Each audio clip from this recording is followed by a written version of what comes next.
What they do, y'all. How y'all doing out there? Hopefully you all doing well. See, we back with another one. We back with a spicy one today, and you all can see that I got a special guest on deck, Mungin. So, actually introduce yourself, man. What you go by? The many titles, the many names. Like, just give them a little description of a synopsis of who you are, bro. James Mungin II. I do a little bit of everything. I'm a hood diplomat, you know. And what I mean by that is I pretty my face good every hood, you know. Every hood, yes. I pretty much, you know a lot of people because I played football. Okay. And you know, they created a situation where I didn't really pick sides a lot. I learned early not to. Right. From different experiences. Gotcha. Yeah, I do audio, video production, and got a media company. So, okay, content creator. You know, had the Trapping Ain't Dead podcast at one point. So, yeah. He was out here making moves, y'all. Yeah. So I had to bring him and introduce him to the tribe. So today we are back with a spicy one. We're going to talk about the title of this episode is "Time to Build Our Own." Because actually, this guy here, right? Just briefly, he is a advocate for us. You get what I say? He's an advocate for us. So make sure you all tune in. All right. What they do. This your boy DP. This your girl T. And we're the Geminis Gemz, representing for the Geminis across the world, giving our own Miami perspective. For sure. So you can follow us on all podcast platforms at Geminis Gemz. Also follow us on Instagram, Geminis_Gems, Facebook, Twitter, YouTube, Geminis Gems. Hey, make sure you like, follow, you comment, and you subscribe. Yes. And make sure when you type it in, it's Geminis with the S, Gems with a Z. And what we do, T? Drop them gems. Drop them gems.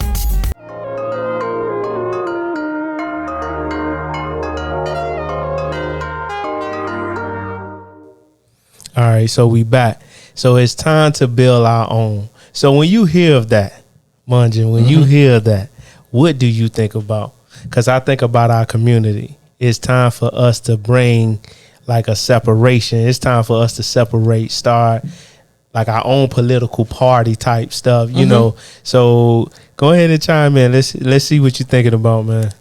I think before we build our own, we got to think for ourselves too. Okay. You know, and I think that's becoming more apparent with the ideas of Kanye, Kyrie, right, Dave Chappelle, yep, Farrakhan, yep.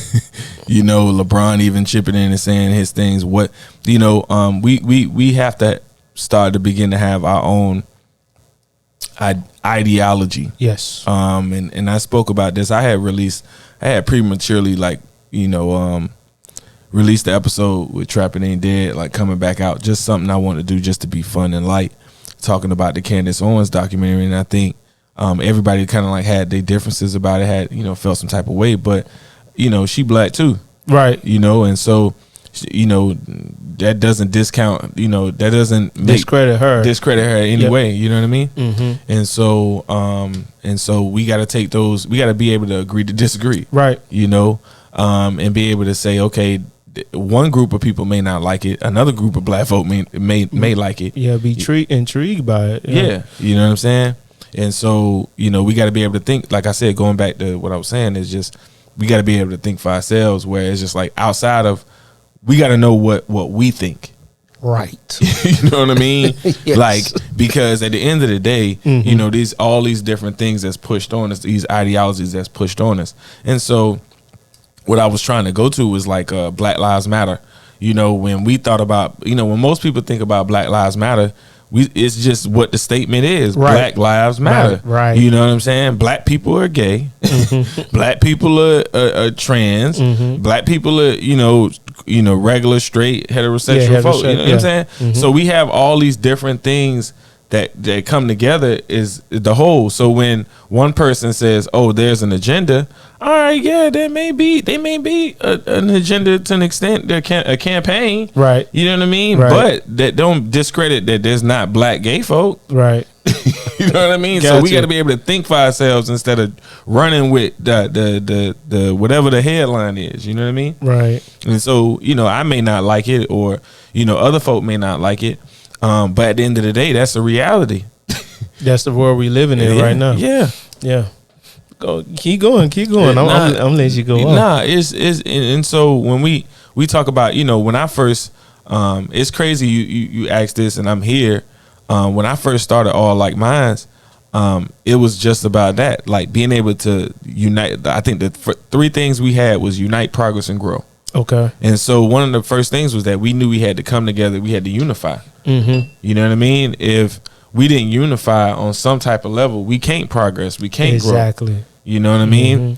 And so, you know, thinking about that and trying to build, you know, one of the challenges I felt like I had when I did the Peace in the Hood open forum, which we basically identified problems, discussed solutions around community issues, whether it was climate change, gentrification, you know, housing, education, what was going, the policies that was actually going on. So we brought people to the table. One thing I learned is that people couldn't actually, and this is no diss to anybody who came and supported, but people genuinely think what everybody, it's group think, think what everybody else think. Right. Now, I don't want to say they can't think for themselves, because people think for themselves, but we tend to go with the crowd. Right. You know what I mean? And so we don't kind of like, you know, think for ourselves and kind of make decisions on our own. Right. Yeah. So when you think about building, we can't build our own because we too busy worrying about what the white man got. Yes. And we keep comparing what the white man got to what we got. Right. I never heard an Asian man talk about what the white man got. Right. I never, you know what I'm saying? Right. I never heard a white man talk about what a black man or what a Jewish man got. Mm-hmm. I never heard a Jewish man talk about what a black man got. Right. You know what I'm saying? Right. Like, maybe that's just I ain't privy to that conversation. Right. But at the same time, I don't think like they think like that. We have to be able to think for ourselves, like this is what we want for ourselves, not anybody else. Right. You know? Yeah, so listen, that's a lot to divulge. It's a lot to uncover. So the mindset, as you're thinking of the mindset, as you were talking, one of the things that comes to mind is the fact that I feel like in order for us to start building, to separate ourselves, like how you said, we have to come into our own, but not just come into our own, find our purpose as a collective. If we build a party, for example, right? What are the things that we stand for? What are the things we go for?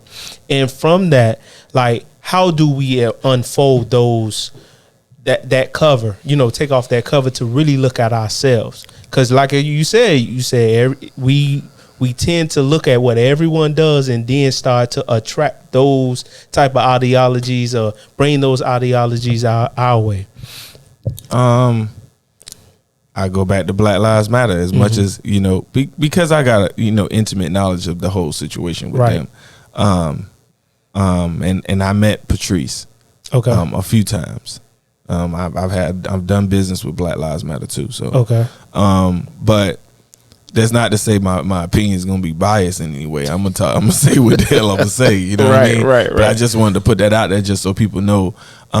It's an ideology. Like, I think we're there right now. Okay. Think about it. Black Lives Matter got a substantial amount of money. Right. Right. You know, that's not owned. That's not kind of like tied to no one group of people. Nobody's on it. The George Soroses of the world is not funding us anymore. Right. We got money, and we've created sustainable systems and sustainable ecosystems. So, you know, we talk about tech and what's being created in tech. So we got different ways, avenues and ways to make money. Right. And so when we talk about political ideologies and political parties, I think Black Lives Matter created what we should be fighting for.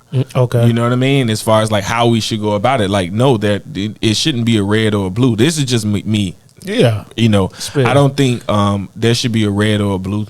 I think there's a congressional Black caucus with, I don't know how many Democrats, but I know that the number of Republicans that's supposedly in the caucus is significantly lower. It's no, and the thing about policy is you gotta be able to talk cross party lines in order to formulate a bill and make shit work. Right. So if you can't do that, then what we lose. That's why we always losing. Right. Because we sway to one side. So as you're saying that, one of the things I wrote down was like using our voting rights. I learned in class that, you know, and we should have this type of knowledge where we pick the people that we can benefit from, you know, far as the judges or any type of politician, the mayors, and as even, I already said judges. So we can use those guys as well as with the senators, as well as the with everybody in the House of Representatives and everybody else, right? Oh, right. But here's the thing. Okay. When you say class, you mean college or you mean high school? College. All right. So most people, most black folk, I see where you're going with it. got high school. Right. Now, mind you, my knowledge of government and all that shit is high school as fuck. Okay. And I keep it basic when I walk in them offices. Right. I keep it very basic. I Gotcha. got one semester, which was about 3 months. Right. If that. Right. U.S. government. And I read the books. Okay. So I knew in high school, I used to be always intrigued by this type of shit. Okay. So I read all the books. You get what I'm saying? Yeah. And so it told us and all this stuff, but we wasn't paying attention at all. Listen. And so most people, education, a civic engagement is a high school civic engagement. Then nobody's getting engaged on the regular level. The only other civic engagement is when you have children and they telling you about PTA. And you like, well, what's that? But is it a part of our everyday life? Like, think about growing up. Was civic engagement a part of your everyday life? No, not at all. You get what I'm saying? Yeah. Like, I think about my situation and I'm like, civic engagement was very a part of my everyday life. You know what I mean? And because you indulge yourself daily. Yeah, like, and it wasn't that. It was like my mom was involved in PTA. Gotcha. She was involved in ESAC. Right. My dad, they had the crime watch. I remember in my community, just so that's why being involved. Being involved. The George Zimmerman thing would have never happened in my hood. Right. Because we had people literally on watch. You know what I'm saying? The whole neighborhood on watch. And if anything happened, they had to come. The police did not come in the neighborhood without talking to my old addressing boy first. Yeah. Or somebody in the neighborhood. That. So it was no crime watch. Like the crime watch situation, it was no like coming in the neighborhood, y'all just gonna come and shoot people. Like no. Like it's cats that was in here. Like, I'm talking about real deal situations. Yes. But we ain't creating our own. And this is it still exists. This is a partnership that still exists within the police department. All you got to do is go right to them and say, this is the plan we got, get community support, and that's it. Keep going. But we want the police to come in, and we shouldn't call the police for every damn thing. Right, we should deal with it ourselves. Yeah, like to a certain degree. To a certain degree, I think things get out of hand. Like, you know, once guns get involved, and you know, anytime there's liquor involved, you know, I think y'all just call the police. Those are situations where, like, all right, it's getting too out of hand. There's too many people drunk here, too many emotions high, and they got guns. All right, call the police. So I wanted to unravel the fact of getting getting us involved with trying to select someone. Oh, okay. That's what I wanted to get into real quick, so you can expound on that real quick. Oh yeah. How can we navigate that? Picking people, right? I'm just go in with the mindset that every last one of them gonna switch up once you vote for their ass, anyways. Okay. I hate it because one thing is, did you put money towards their campaign? Do you have a policy or a bill already in place that you are going to support, that you want to support, that they're supporting? You feel me? And those are some of the most important things. And that's when I talk about like active engagement. Even the Democrats, and I'm not going to go Democrats, Republicans, but even the people who on the ground who do this work 24/7 is at fault for what's happening right now. Because after election season, everybody lay down. Right. And they don't talk about voting no more. They don't talk about legislative session that's going to happen. Right. They don't tell you, they don't educate the meetings, you. They don't tell you about the process and how these bills get passed in the state and how these bills get passed on a federal level. Now, they show you on TV every day these people at the White House. But realistically, you know, the federal folk may be there every day, but the state folk not there every day. They there for maybe like, bruh, all of 6 months, if that, bruh, 4 to 5 months. Bro. I was gonna say 3. You know what I'm saying? Right. Yeah. In some instances, they there for 3 months, bro. Right. They not there no more. They may come back up there for a weekend for a special session, And then they back. You in hear their what I'm office sucking up the AC. Right. So how many times did we learn about legislative session in high school? Probably once. I know in the 11th grade. I tell you now, I know I didn't. I know I didn't actually they didn't actually break it down. Gotcha. I mean, it was in a book. Skimmed over it. Yeah. They skipped over it, and Yeah. so that's the things that we have to pay attention to every day. It's not just when this time comes we can vote for them. That's when we impacting and filling up the station. Yeah, because at the end of the day, when it comes, I think the most important people are the judges, right? Exactly. One of the things from this past election, when I actually looked at, you can go and look at a judge's track record, right, and what they vote for and what they don't vote for, right. But one thing I found interesting was that all the judges either was appointed by Charlie Crist when he was a Republican or Ron DeSantis as a Republican. Okay. So I voted to get rid of all of them because they're not going to vote for my interest. Right. And so that's what I'm saying. My interest may align with the Democratic Party, but we have to understand, just because my interest aligns with the Democratic Party doesn't mean that the Democratic Party aligns with my interests. Right. So even as you were speaking, I was thinking about let's say, because you mentioned with the Republican, so as the Republican judges or whatever, how they were selected, some of their convictions is some of the things that we should pay attention to as well. Their track record, as far as in what's going on in the courtroom, to pay attention to how are they convicting us. Yeah, you get what I'm saying. So go ahead and tap into So it's that you got to understand. Like I think particularly in Miami-Dade County, we got. When you look across the state of like judges and how the courts are run, and who handles what, like each judge, like the circuit courts handle particular cases. And so when you look at Miami-Dade County, there's one judge, one circuit court that handles all of the felony cases, like the real cases. You get what I'm saying? So when you look at that, you like, one judge is deciding over all these people. You feel me? So those are the intricate things we got to pay attention to. And I say it's a failure on behalf of the people who actually do this work to actually educate people on the process. Right. You know what I mean? I know Melba Pearson, who ran for, I think, state attorney. Okay. She actually, tried to, has been doing some work, content around that type of stuff. But the courts is intricate and very important, because they don't just deal with criminal cases. They deal with, just policy, normal environmental cases, civil cases, anything. Any and everything deals with that. And then you got to pay attention to precedent that's been set in your state, And you look at the track record of all the judges in Florida, you see how they passed through. Once the Republicans wanted to do the abortion law, Supreme Court passed their law real quick. Right. Florida was like one of the first ones to be like, hey, we got ours in place. We got our state laws in place that support what the Fed's saying. You get what I'm saying? And so that's how that, and then you got to understand the judicial system, right? The judicial system is based on, and don't quote me on this, because I'm not a lawyer, didn't study for the bar, none of that, but go ahead. The judicial system is based on precedent. Really, it's a lot of like cases that have come before them and how they make decisions. Like when they come to big decisions, how they make decisions is based on precedent and who made a decision in a different court or a higher court before then.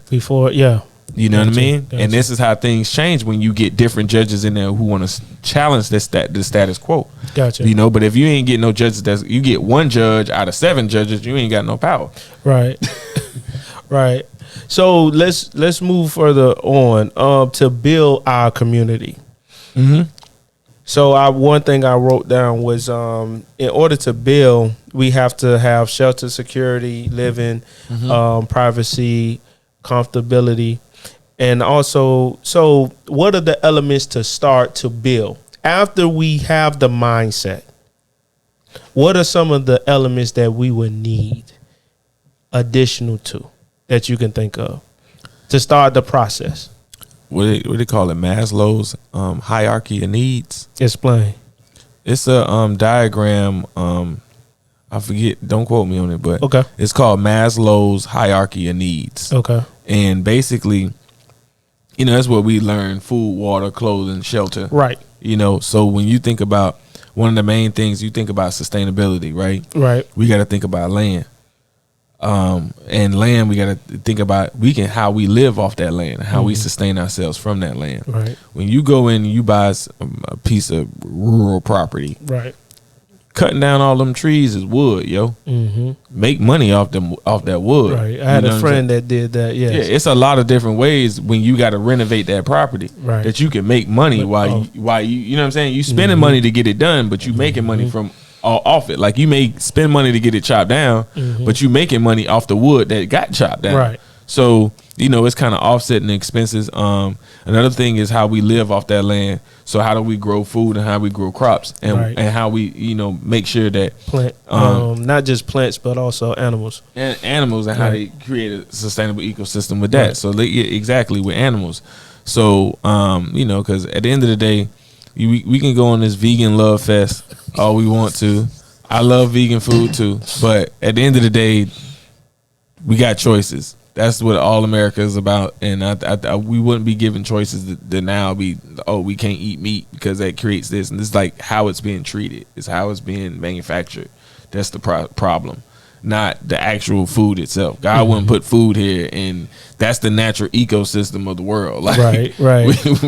We're not just here to just eat plants. Yeah, you know what I'm saying. Like, and so I think that's the main thing. How do we get water to and in and out of a city? Right. How we get irrigation. And that's why I say, like, the first thing I think is land. The second thing is, of course, and at the same time, simultaneously, is we got to be like, how do we get water? Gotcha. You know what I mean? Because where's the closest water source, and how do we get that, and how do we irrigate this city? Next thing we got to think about is energy. How do we get energy? Are we getting energy from the sun? Are we powering through some mechanics like a windmill or some sort? Yeah. Are we doing it like the Egyptians did it through the water and the sun and calculating it like, so how are we doing it? Electromagnetism, with the moon as well. Yeah, and the moon, how the moon control that water. Everything is a factor. Tide forward, yeah. So everything is a factor, but I think the main thing is how do we sustain ourselves with food? Gotcha. And it's not so much how do we consume the food, but it's how do we build up enough like stock, as far as like animal stock and plant stock to be able to sustain that community, but also sell enough to where we can make money off them, because that's what GDP is about. When we talk about mindset, we need to be thinking about GDP. Now we shouldn't be thinking about the $1.2 trillion spending number, because it's only one part of the spending number. It's what we spend. It ain't telling you what we consume. Right. They ain't telling you what's our growth rate, what's our death rate. Right. It ain't telling you all those different factors that go into what we import, what we exporting, what we sell. What do black people sell that other folks buy? That's the main thing. Right. When you think about Jews can sell your ass anything. You know what I mean? Under the sun that you want to buy. They own the intellectual property. And let me be clear, they own most of the time the intellectual property behind it. Right. So that's what when Kanye was talking about ownership and things like that, it's like no. And I think Russell Simmons talked about this. They own the patent for the pattern to make a damn jacket. They own the pattern to make these particular jeans. They own the pattern to make these things. So when you know what I'm saying, and I only understand patterns because my girl in fashion. So right. So she told me like, yo, you need the pattern. It's like a software. It's like a document that you put on the software and it just runs for itself. It's the same way in fashion. You need the pattern. Right. You know what I mean? In order to run. And they own the pattern. So in order for you to create that pattern and run it, you feel me? You got to pay these people who own that shit. Right. You deep. And that's where it's, and when we talk about ownership, we gotta what do we own that everybody else want to buy? And Charlamagne used to say this all the time. It's not about selling out, it's about getting people to buy in. You feel me?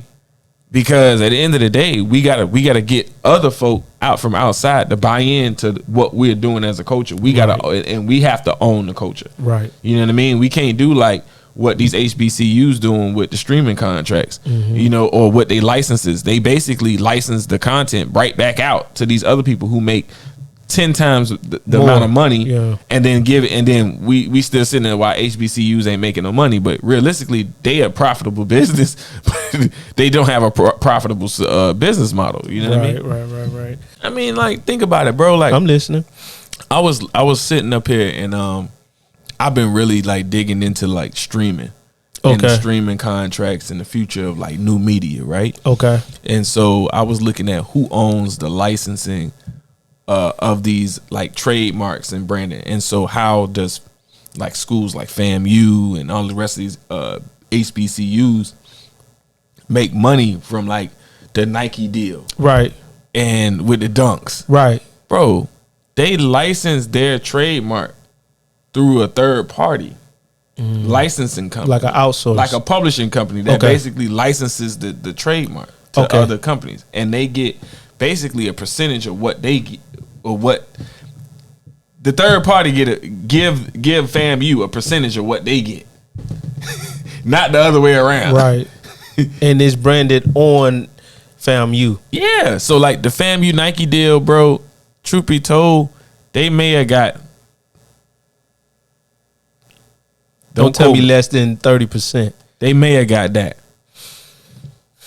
from there because of how the contract set up with the other company. And they don't quote me on it. You know what I'm saying? You have to go look at it. You know what I mean?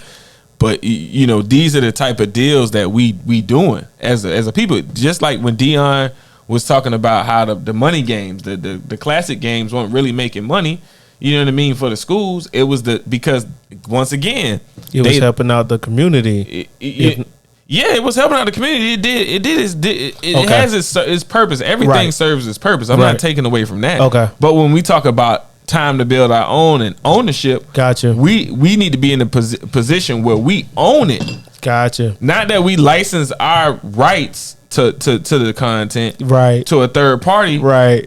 And then we get the pennies on the back end. Right. And we satisfied with the back end, but when we complain about, HBCU's not making this money. Mm-hmm. You know what I mean? Like that's the things that's happening. And I hate to be, poking fun at HBCUs, but it's not just HBCUs. I see this with just Black Miami and Black government in general, Black nonprofit organizations. We do the same fucking shit. Wow. So also, what you think is important with the infrastructure with building our own? Now we got let's say the political side. We understand we need to start our own, but also there's another thing that we need to. There's another. I don't want to say thing, but another phase that we need to go time into. I thought about a paradigm shift. Yeah. We need a paradigm shift in the mindset to really like to pick out that we need to take care of this. Like I think what it is black folk got to get to a point where it's like America. Like you gotta understand, we the generation where we got so many liberties and so many freedoms that it's hard to take away from that. Like the generation before, like the you talk about the 60s and the 70s. Yeah. They had it rough, dog. Like it was still segregation. You know what I'm saying? We haven't had that. Like George Floyd and all that was like, and Trayvon and all them was like that little bit. Yeah. But it wasn't like they gave you so much freedom that you was like, damn. Like, all right, dog. Yeah, you know what I mean? Yeah, so that's what it is. I think we got to get to a point where it's like right now, I feel like we get into that where that's why I say it's mentally where it's like you seeing them like that covert racism, coming out, and it's like, okay, nah, this is what it is. Mm-hmm. Like, and Farrakhan saying, yo, y'all want to persecute us, but y'all own the slave ships. Mm. You know what I mean? Like you coming after us for what, for discrimination, but y'all own the same slave ships that brought us over here. Right. You know what I mean? Mm-hmm. And so it's the same thing. You know, to me, I think we, you know, I think when you talk about it, it's just paradigm shift. Definitely, we definitely need that. But well, I was thinking about unity. Yeah. I thought you was gonna chime in. I don't think.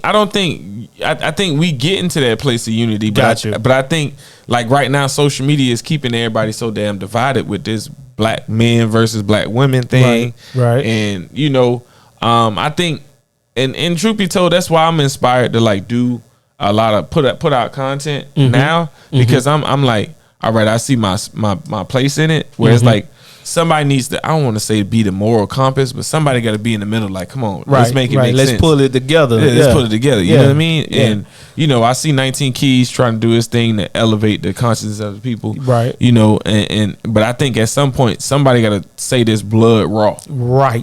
You know what I mean?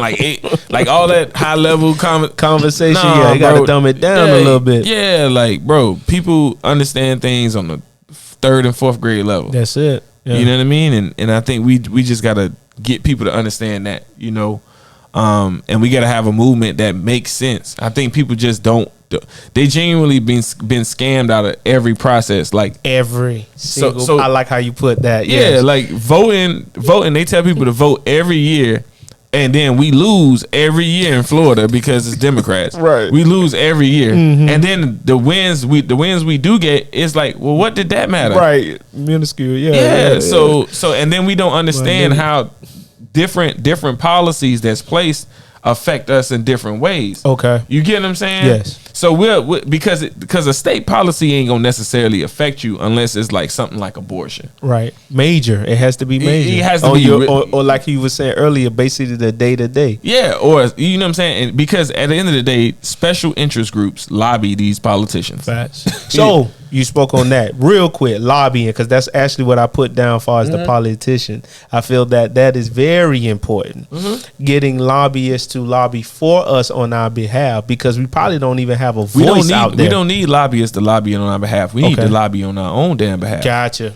Because what I put down too was like flood the emails of, you know, our commissioners and what you got? That shit don't mean nothing. Okay. I'm gonna tell you what means something. Okay. When you show up with 20 people, 30 people to their office, that's more effective. That's way more effective because now they know you mean business. Gotcha. When you show up and you say this is a policy and a bill that's wrong and we dislike it, right?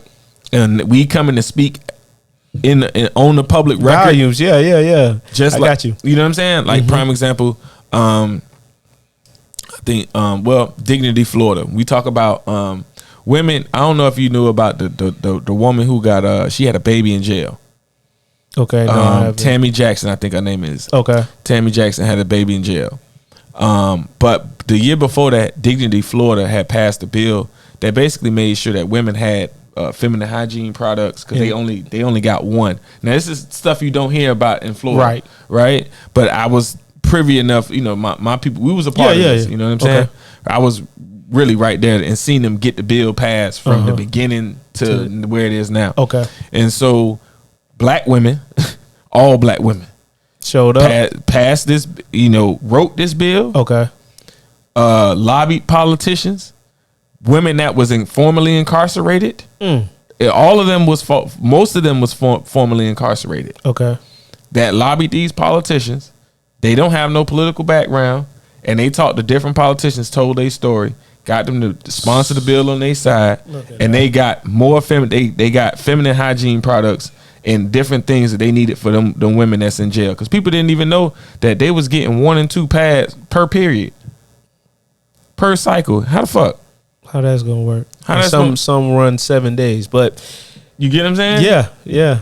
So these are the things that was happening, but that's something that happened in Florida, just like when I was around Amendment 4. Okay. Desmond Meade had been pushing that bill for 2-3 years and building support for that. Okay. You get what I'm saying? And working through different local municipalities to get them to ban the box before we can get them to say, hey, Amendment 4. You know, felons should get their rights restored, because people didn't even realize how important. Like, didn't even the reason why it's so bad in Florida, and people in Florida be like, "Why you need to vote?" Because most of us felons, You know, not saying I am, not saying you are. Right. But most We people, know some. We know we know people that's felons that Right. don't vote, and Right. majority of people that's tiered felons and don't vote. Like, think about that. Think about how many black folk that you know that could be a part of the voting block that's not a part of the voting block and serve their time and they don't vote because they simply don't have their rights. Right. That's a significant number of people. And that was a political strategy as much as it was a human rights violation. Right.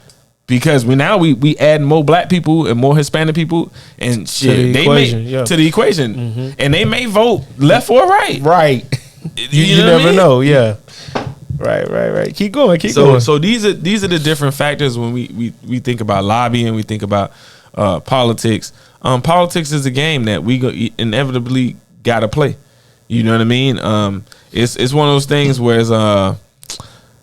I equate it to being on the basketball court playing a pickup game. You know what I mean? Yeah. You can't call the rules until you won the game. Exactly. Once you won the game, now you can now when you call a foul, they can respect the call. Right. But You already said president. Yeah, you see what I'm saying? Yeah. My precedent. Right. So now we done said it like, hey, this is what it is, and that's what Black Lives Matter did. Okay. Black Lives Matter went and said, hey, y'all not gonna fuck with us. Right. We on every level. This is the thing that y'all been doing. State violence is the thing y'all doing. We gonna deal with gun violence internally, but this is what we dealing. Like, this is what y'all doing to us. Right. We gonna attack the people who attacking us first. Gotcha. You feel me? And we gonna set a political ideology that lets people know that you know, when it comes to black people and brown people communities, this is how you should act and this is how you should think around you know what we feel like we need. You know what I mean? We not second class citizens. Yeah. You know, and then we gotta deal with the already issue of, you know, a lot of our black folk. I don't want to say they selling out, but they just misguided. They misguided. They say that Uncle Tom. They misguided. You know, I'm not quick to call them Uncle Tom or Sambos and all that stuff. Right. I'm quick to be like, you just misguided and misled based on the information, because my truth and your truth can be different. Okay. Based on the facts presented to us. Right. If they miss out one fact and telling, you know how stories get told. Yes. They miss out something, they tell you something. They tell me something and leave something out that they told you. Yeah. You get me? So 2 or it's 3 things that on top of that. Yeah, so it's based on facts presented. Gotcha. And so based on what's presented to us, that becomes our truth. You know? And I think a lot of times when we think about politics, we think about just normal things that happen, you know, we're told one side of the story. Right. So to add, I was thinking about to also build our community, buying black life insurance. What you got to say? Insurance is a scam, but if we want to go that route, I'm all for it. And the only reason I'm saying that is because insurance is just really like a big ass fund. Okay. You know, it's a big ass fund. Like a whole bunch of partners got together, and you can create an insurance. You can create community collective insurance, right? Yeah. You can do that.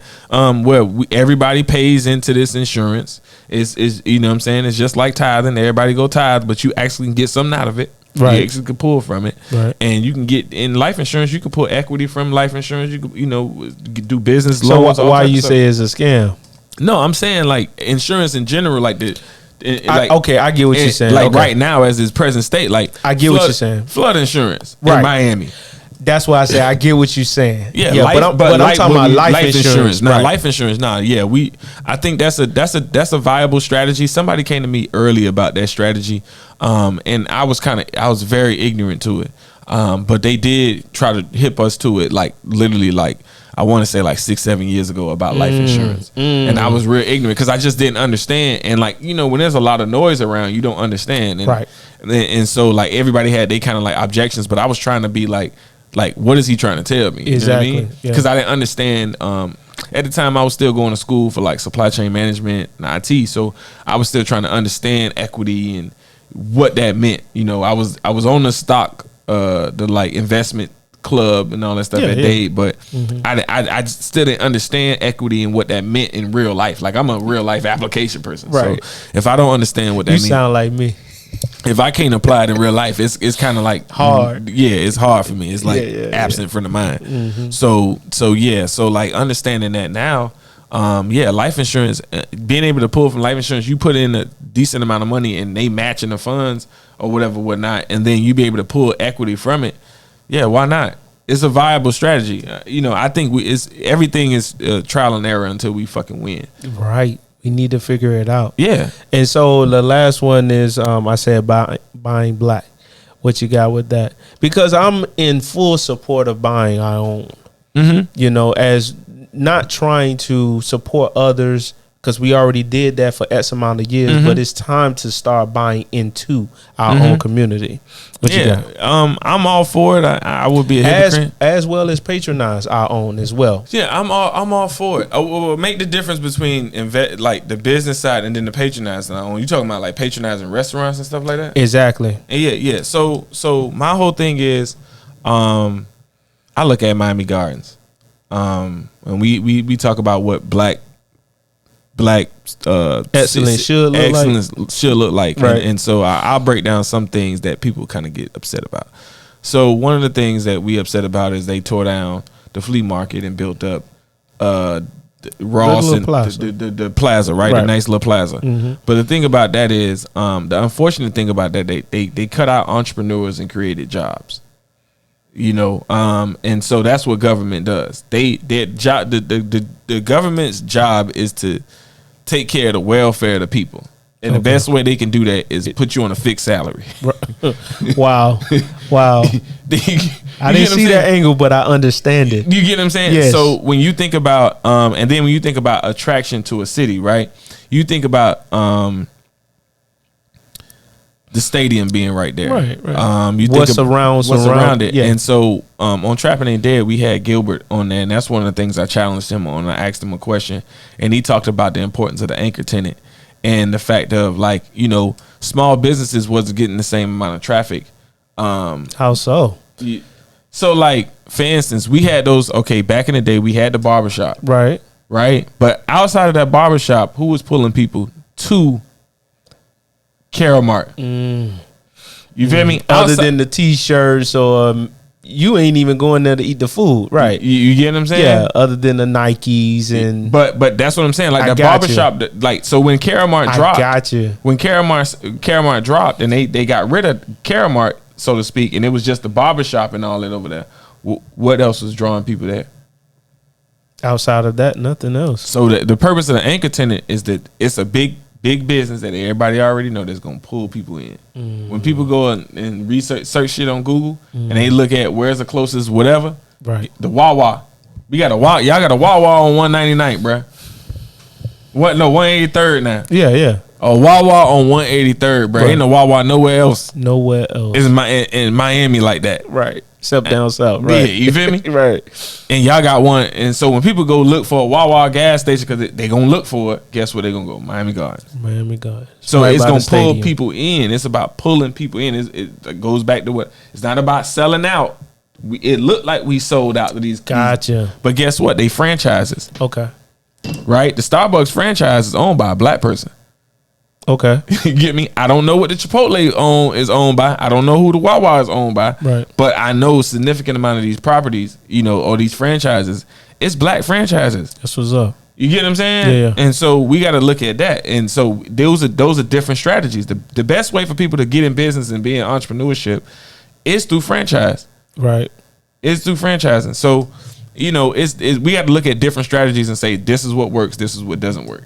I don't think we need to whitewash black communities. I don't think that needs to happen. Okay. But, there's a need for all these type of things. So when you talk about supporting black businesses, yes, we do need to support black business. But at the end of the day, black businesses have to create a viable need for black communities. Understand. You get what I'm saying? Yep. So like for instance, in order for me to go use the black soap, you gotta be 3 times better and offer the same fucking service as the Dove. Gotcha. If I go on your site and your shit is not available, god damn it, yes, I'm gonna make a fucking choice because economics is about choices. Right. I'm gonna go make a choice and go to Publix right now and go get me some more soap because I need soap right now and you don't have it right now.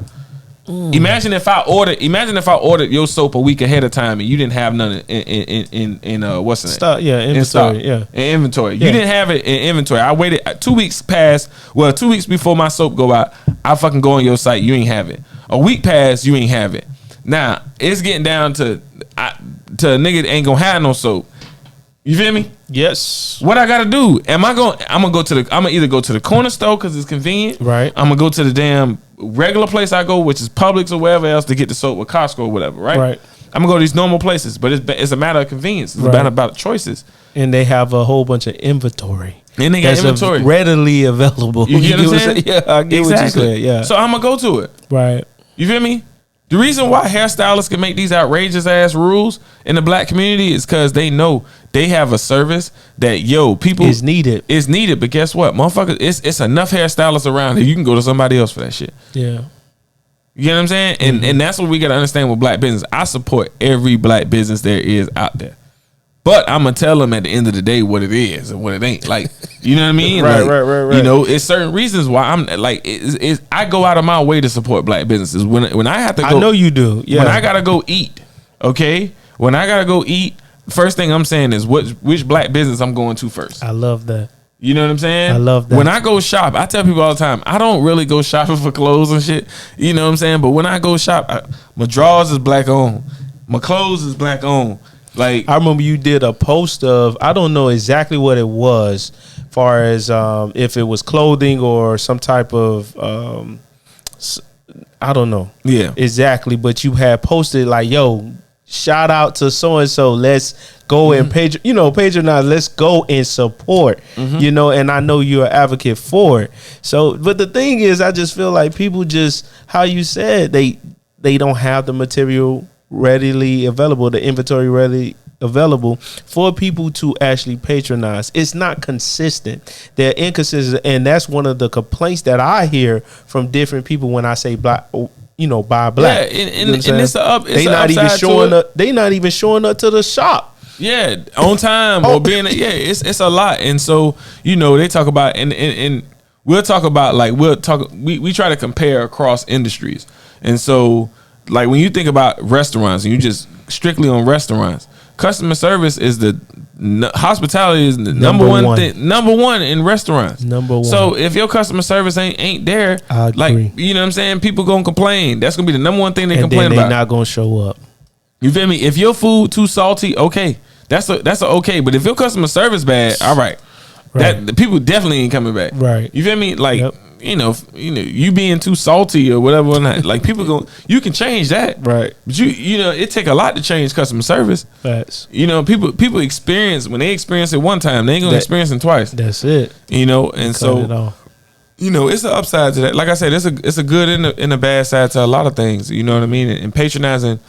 I think we just have to black people got to be able to search for what we need and say this is.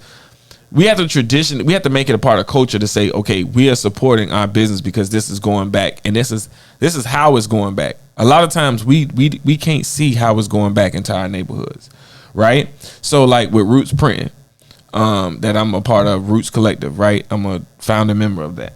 So we have kind of like 3 different things we got going on. We got Roots Printing, we got the Roots Black House, which is an event space.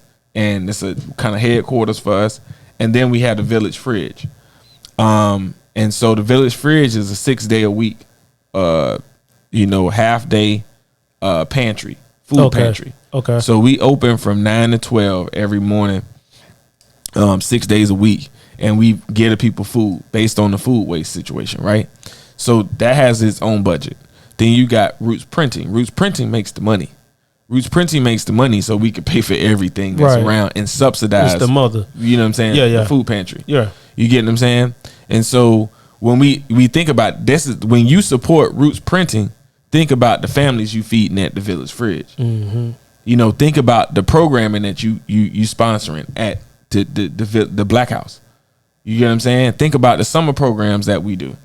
That's how that gets funded. Mm-hmm. You get what I'm saying? Yep. And so when we think about businesses and we talk about the ecosystem and supporting black businesses, how is it going back into the ecosystem of black people?